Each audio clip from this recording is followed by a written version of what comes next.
Next देखिए, last topic है इस चैप्टर का, oxidation of effects of oxidation reactions in everyday life. Okay, जो ऑक्सीडेशन रिएक्शन होती है जिसमें कोई सब्सटेंस ऑक्सीडाइज हो जाता है ऑक्सीजन ऐड होके, इसका डेली लाइफ पे क्या इफेक्ट होता है, इसके दो टॉपिक्स हैं हमारे पास। देखिए, जब मेटल डैमेज होता है तो उसको हम किसके अंडर में स्टडी करते हैं, कोरोजन। ओके, और जब फूड डैमेज होता है तो उसको हम किसके अंडर में स्टडी करते हैं, रेसिडिटी। ओके, देखिए कोरोजन क्या होता है, कोरोजन का बेस्ट एग्जांपल है रस्टिंग ऑफ आयरन। ओके, तो इसका एग्जांपल है रस्ट, देखा होगा आपने, जो बोलते हैं लोहे में जंग लग जाता है, ठीक है, तो रस्टिंग ऑफ आयरन। एक चीज आपको ध्यान रखना है, देखिए आयरन की जो रस्टिंग होती है या स्टील में, उसमें एक रेड ब्राउन कलर का फ्लेकी सब्सटेंस बनता है। फ्लेकी सब्सटेंस मतलब परत परत परत परत, उसके नीचे फिर से एक परत, उसके नीचे फिर से एक परत, जो कि पोरस होता है। ठीक है, पोरस मतलब छोटे छोटे उसमें क्या होते हैं, पोर्स होते हैं। इस तरीके से धीरे धीरे सारा जो आयरन होता है वो झड़ जाता है कुछ दिनों में, वो फ्लेकी सब्सटेंस गिरता रहता है। तो इस तरीके से हमारा बहुत ज्यादा नुकसान होता है। ठीक है, ब्रिजेस वगैरह का उसको मेंटेन करना पड़ता है, ब्रिजेस वगैरह को उसको रेगुलरली पेंट करना पड़ता है, या पुराने जो उसके पार्ट्स होते हैं हटाने पड़ते हैं। तो करोड़ ऑफ रुपीस इसमें हर साल इन्वेस्ट होता है। ठीक है, किसके कारण, कोरोजन ऑफ मेटल के कारण। तो देखिए इसका डेफिनेशन क्या है, उसका इसमें जो एग्जांपल हमने दिया रस्टिंग ऑफ आयरन, उसका रिएक्शन भी आपको आना चाहिए। ओके, रस्टिंग ऑफ आयरन को अभी देख लेते हैं, पहले कोरोजन देखिए। Corrosion is the process in which metal are eaten up gradually by the action of air, moisture or a chemical on their surface. Okay, तो कोरोजन किसका होता है, मेटल्स का। ठीक है, क्यों होता है, ऑक्सीडेशन के कारण। ठीक है, इसका एक एग्जांपल है, देखिए ये आयरन है, ठीक है, आयरन ऑक्सीजन लेकर वाटर एयर से ऑक्सीजन लेता है और सबसे पहले क्या बनाता है, Fe2O3। Fe2O3 ये क्या है, आयरन ऑक्साइड है। ठीक है, ध्यान रखिए अभी इसका कोरोजन नहीं है। ओके, अभी ये रस्ट का फॉर्मूला नहीं है। रस्ट कब लगता है, देखिए याद रखिए, केवल एयर में रस्ट नहीं लगेगा। एयर कैसी होनी चाहिए, मॉइस्ट।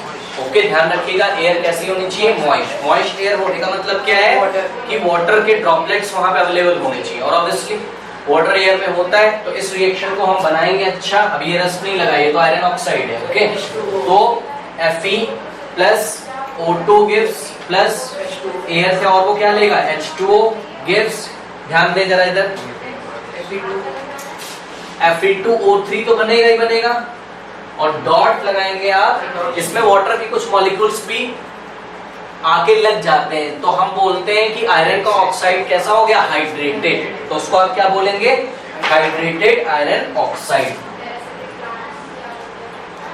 हाइड्रेटेड आयरन, आयरन कौन सा वाला, थर्ड ऑक्साइड। इसी को क्या बोलते हैं, रस्ट। यही रस्ट है। अब देखिए, जैसे कि इधर देखो, मैंने पूरा फॉर्मूला नहीं लिखा है। जैसे कि कॉपर सल्फेट जो हाइड्रेटेड होता है उसमें वाटर के कितने मॉलिक्यूल होते हैं, 5। यस, और आयरन सल्फेट में कितने होते हैं, 7, FeSO4.7S2।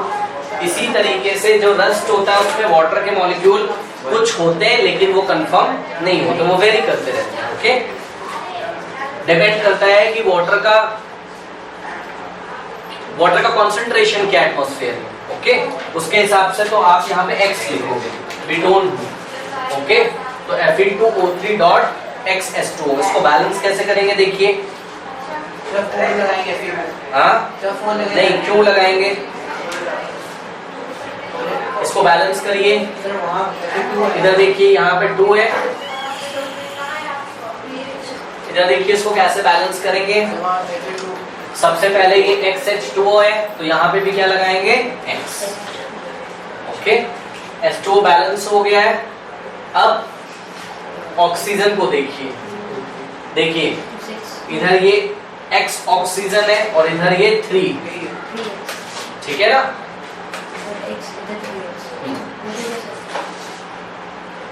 ये हो गया x और ये कितने हो गए 2, तो 2 प्लस एक्स, 2 प्लस एक्स। उधर कितने हो रहे हैं 3 प्लस एक्स। ओके, तो इसको आप बैलेंस करने का स्टाइल आपको यहां से पता है। इसको देखिए, ये इधर 3 है, बस इन दोनों पे देखिए, अभी इसको छोड़ दीजिए, ये तो अपने आप में बैलेंस ही है। देख लो ये वाला part x oxygen x oxygen, इसको छोड़ दीजिए। ये वाला देखिए, ये 2 है और ये क्या है 3, तो इसको 6 बना लेते हैं। कैसे? इसको 2 से मल्टीप्लाई करके और इसको 3 से मल्टीप्लाई, 3 2 जा 6, 2 3 जा 6 और ये x 6 प्लस x, इधर भी कितने हो गए 6 plus x। Okay, now iron देखिए 2 2 जा 4, इधर हो गया 4। Now the reaction is balance. Okay, ये पूरा वाटर मॉलिक्यूल बैलेंस था, ये पूरा इधर वाटर मॉलिक्यूल x हमने रखा हुआ है, ठीक। फिर हमने किसको किया, ऑक्सीजन को 2 3 जा 6, 3 2 जा 6। ऐसा करते ही आयरन कितने हो गए इधर 4, इधर भी कितने हो गए 4। लेकिन एक प्रॉब्लम हो गई, देखिए जैसे ही मैंने इधर 2 से मल्टीप्लाई किया, ये वाटर का जो x मॉलिक्यूल था कितना हो गया 2x मॉलिक्यूल, ये वाला 2 भी इसमें मल्टीप्लाई लगेगा, इसलिए आप यहाँ पे आएंगे और इस x को भी आगे 2 से मल्टीप्लाई करेंगे। समझ में आया? तो this is the balance chemical reaction where x molecules of water is added to Fe2O3 और Fe2O3 एक हाइड्रेटेड आयरन ऑक्साइड कैसा हो जाएगा हाइड्रेटेड, मतलब उसमें वाटर के मॉलिक्यूल्स भी लगेंगे।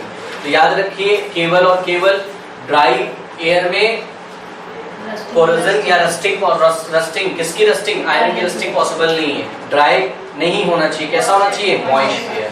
ओके, तो ध्यान रखिए आप, मॉइस्ट एयर होना चाहिए। ये एक एग्जांपल था किसका, कोरोजन ऑफ मेटल, ठीक है। नेक्स्ट देखिए, अच्छा जो मेटल का कोरोजन होता है उसको आप प्रिवेंट कैसे करेंगे, यदि हम नहीं कर रहे हैं गैल्वेनाइजेशन वगैरह, वो हम चैप्टर नंबर 3 में करेंगे। देखिएगा किस तरीके से प्रिवेंट करेंगे, उसको भी हम होल्ड कर रहे हैं। ओके, नेक्स्ट टॉपिक है ऑक्सीडेशन का रेंसिडिटी। रेंसिडिटी में क्या होता है, जो भी आपके फूड होते हैं जिसमें जो कि ऑयल में बनते हैं, ठीक है, जैसे समोसे हो गया, पैटीज हो गया, ओके, हाँ चिप्स हो गया, ठीक है। इसको अगर आप काफी टाइम के लिए रख देते हैं तो जो फैट्स और ऑयल अवेलेबल होता है इन फूड्स में वो ऑक्सीडाइज हो जाता है एयर के प्रेजेंस में। एयर से उसको ऑक्सीजन मिलता है, वो ऑक्सीडाइज हो जाता है और एक अनप्लीजेंट स्मेल आता है और अनप्लीजेंट टेस्ट आता है। इस प्रोसेस को क्या बोलते हैं, रेंसिडिटी ऑफ फूड्स। तो वही मैंने लिखा है, the condition produced by aerial oxidation. Aerial मतलब एयर से जो ऑक्सीजन आता है उसकी हेल्प से जो फैट्स और ऑयल का ऑक्सीडेशन होता है। ओके, तो the condition produced by aerial oxidation of fats and oil in foods marked by मतलब जिसको पहचाना जाता है किससे, unpleasant smell and taste, that is called rancidity. अब देखिए रेंसिडिटी से प्रॉब्लम तो है ही, नो डाउट, फूड हमारा खराब हो जाता है, तो हम क्या करते हैं, इसका प्रिवेंशन करते हैं। तो हेडिंग लिख लीजिए, नोट करिए, prevention of rancidity, prevention of rancidity. Point number 1 note करिए, इसको मैं रब कर दूं, मेरे रिएक्शन को नोट कर लिए। हाँ, प्रिवेंशन ऑफ रेंसिडिटी में पहला आप नोट करिए, first, rancidity can be prevented by adding, rancidity can be prevented by adding antioxidants, can be prevented by adding antioxidant to foods.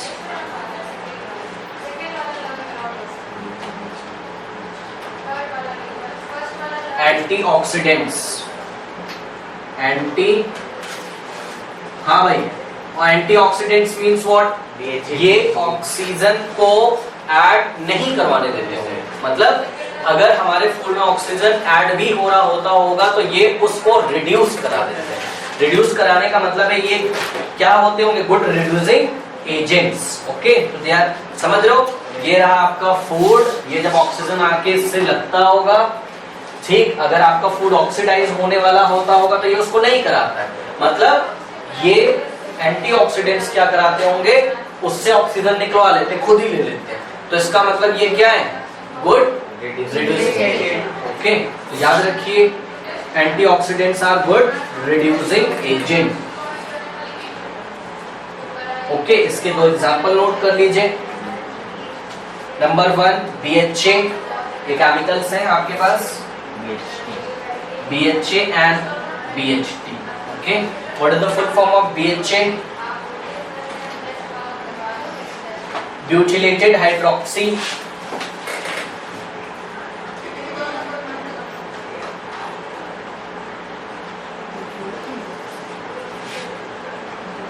Note करिए, उसको लर्न करिए, लिखना होगा आपको, butylated hydroxy anisole, hydroxy anisole. Okay, इस नाम का ऑक्सीडेंट आता है मार्केट में, antioxidant. And BHT, what is BHT? Butylated hydroxy toluene, butylated hydroxy toluene. Okay,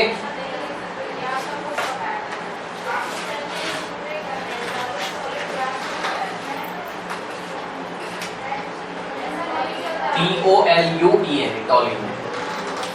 next लिखिए point number 2, rancidity can be prevented by, rancidity can be prevented by, rancidity can be prevented by packaging fat and oil, packaging fat and oil containing foods.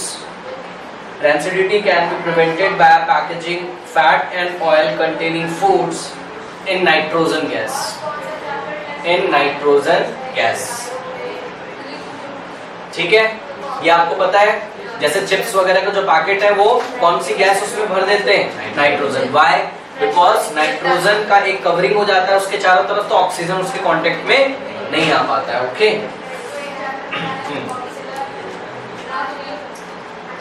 तो the food is packed by surrounding it an unreactive gas, that is nitrogen. Okay, तो इस तरीके से oxygen उसके contact में नहीं आता. आप देखो चिप्स में एक हवा टाइप का भरा रहता है, चिप्स के पैकेट में कौन सी गैस होती है? वो नाइट्रोजन. ओके, ठीक है, तो इस तरीके से रेंसिडिटी की बदलती है, उसके कांटेक्ट में कौन रहता है? नाइट्रोजन. और अगर उसमें एयर भर देते सीधे तो उसमें ऑक्सीजन अवेलेबल होता. ठीक है, तो ऑक्सीजन अवेलेबल होता तो वो फैट और ऑयल को चिप्स क्या करते हैं? ऑक्सीडाइज कर देता है, तो रेंसिडिटी हो जाती, खराब हो जाता. थर्ड लिखिए, rancidity can be retarded by keeping food in a refrigerator. Rancidity can be retarded, retarded मतलब रेंसिडिटी के प्रोसेस को स्लो करो. Okay, rancidity can be retarded by keeping food in a refrigerator, keeping food in a refrigerator.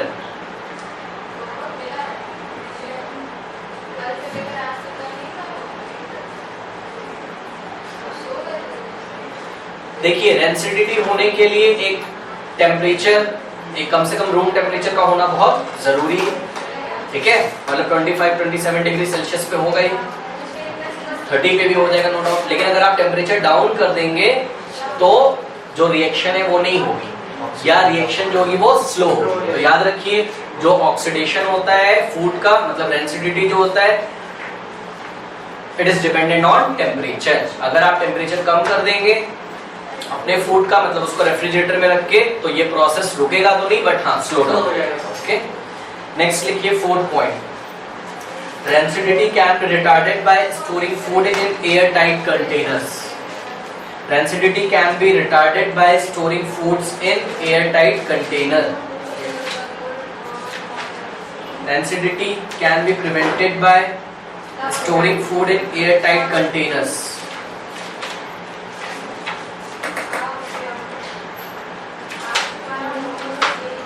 In airtight containers.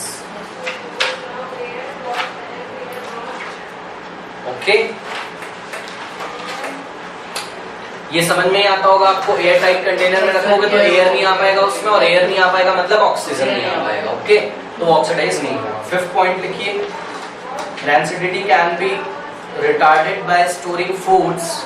Rancidity can be retarded by storing foods away from light.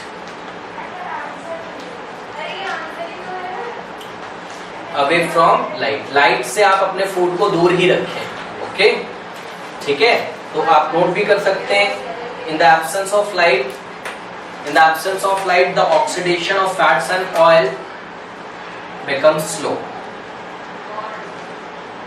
In the absence of light the oxidation of fats and oil present in food, in the absence of light the oxidation of fats and oil present in food is slowed down, is slowed down. Hence the development of rancidity is retarded. Hence the development of rancidity is retarded. Hence the development of rancidity is retarded. Okay, तो इस तरीके से ये chapter खत्म हो गया। आप इसमें एक्सरसाइज करिए और जो नहीं आता है वो पूछिए।